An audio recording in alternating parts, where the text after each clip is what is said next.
নমস্কাৰ বন্ধু বান্ধৱীসকল মোৰ ইউটিউব চেনেলৰ আন এটা ভিডিঅ'লৈ স্বাগতম জনালোঁ। আজি কেইদিনমান আগতে মই আপোনালোকক দেখুৱাইছিলোঁ আৰু আলোচনা কৰিছিলোঁ ধান খেতিৰ গান্ধীপোকৰ আক্ৰমণ। তাত কিন্তু মই গান্ধীপোক নিয়ন্ত্ৰণ কেনেকৈ কৰিব লাগে সেইটো উল্লেখ কৰা নাছিলোঁ। আজি সেই বিষয়ে মই আলোচনা কৰিম যে এই ধান খেতিত গান্ধীপোকে আক্ৰমণ কৰিলে কি কেমিকেল দিব লাগে বা এই গান্ধীপোকবিলাক কেনেকৈ নিয়ন্ত্ৰণ কৰিব লাগে সেই বিষয়ে আলোচনা কৰাৰ কাৰণে আজি এই ভিডিঅ'টো মই লৈ আহিছোঁ। আপোনালোকে ধৈৰ্য সহকাৰে মোৰ এই ভিডিঅ'টো প্ৰথমৰ পৰা শেষলৈকে চাই থাকিব।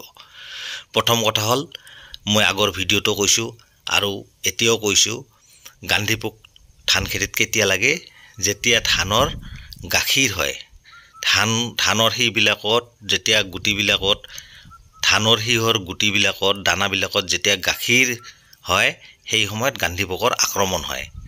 আৰু তেতিয়া কি কৰে, সেই গাখীৰবিলাক শুঙেৰে বিন্ধাই সেই গাখীৰবিলাক খায়, যাৰ ফলত কি হয় ধানৰ দানাবিলাক কলা পৰি যায় আৰু বহুত শুকাইও যায়। গতিকে এই গান্ধীপোক মাৰাত্মক পোক আৰু ইয়াক নিয়ন্ত্ৰণ কৰিব লগা হ'লে আপোনালোকে কি কেমিকেল দিব লাগিব।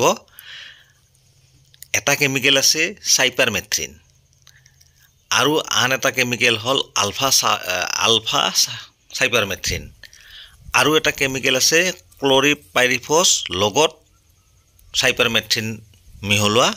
এই দুটা কেমিকেলযুক্ত ঔষধ বজাৰত পোৱা যায়। আৰু এই কেমিকেলবিলাক যে আপোনালোকে দিব, কি পৰিমাণত দিব, এই কেমিকেলবিলাক আপোনালোকে 1 ml 1 লিটাৰ পানীত দিব।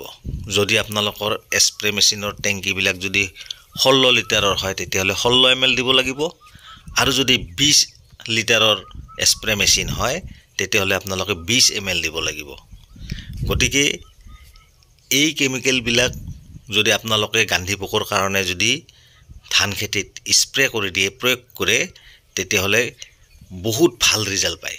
আৰু এইবিলাক কেতিয়া স্প্ৰে কৰিব লাগে, এইবিলাক আপোনালোকে স্প্ৰে কৰিবলগীয়া হ'লে হয় খুব ৰাতিপুৱা কৰিব লাগিব আৰু নাইবা আপোনালোকে আবেলি কৰিব লাগিব। কিয় কৈছোঁ, যদি আপোনালোকে দুপৰীয়া স্প্ৰে কৰি দিয়ে আপোনালোকে গান্ধীপোক মাৰিব নোৱাৰিব, কাৰণ অতিপাত ৰ'দত বা ৰ'দৰ উত্তাপত গান্ধীপোকবোৰ ধানৰ তলত গৈ আশ্ৰয় লৈ থাকে। যেতিয়া আবেলি সময়ত ঠাণ্ডা পৰে সেই সময়ত গান্ধীপোকবিলাক শিহত উঠি তেতিয়া সেই শিবিলাকত আক্ৰমণ কৰে। আৰু খুব ৰাতিপুৱাই যেতিয়া ঠাণ্ডা অৱস্থা হয় সেই সময়তো গান্ধীপোকে সেই শিবিলাকৰ পৰা এই গাখীৰবিলাক খায়। গতিকে সেইকাৰণে আপোনালোকে স্প্ৰে কৰিব লগা হ'লে হয় খুব ৰাতিপুৱা স্প্ৰে কৰি দিব লাগিব আৰু নাইবা ঠিক আবেলি যেতিয়া সূৰ্যৰ উত্তাপটো কমে ঠাণ্ডা পৰে তেতিয়া আপোনালোকে স্প্ৰে কৰি দিব। আৰু এই চাইপাৰমেথ্ৰিন যদি আপোনালোকে স্প্ৰে কৰি দিয়ে খুব ভাল ৰিজাল্ট পাব। গতিকে মই গান্ধীপোকৰ সম্পৰ্কে এইখিনিয়ে ক'লোঁ। ধন্যবাদ।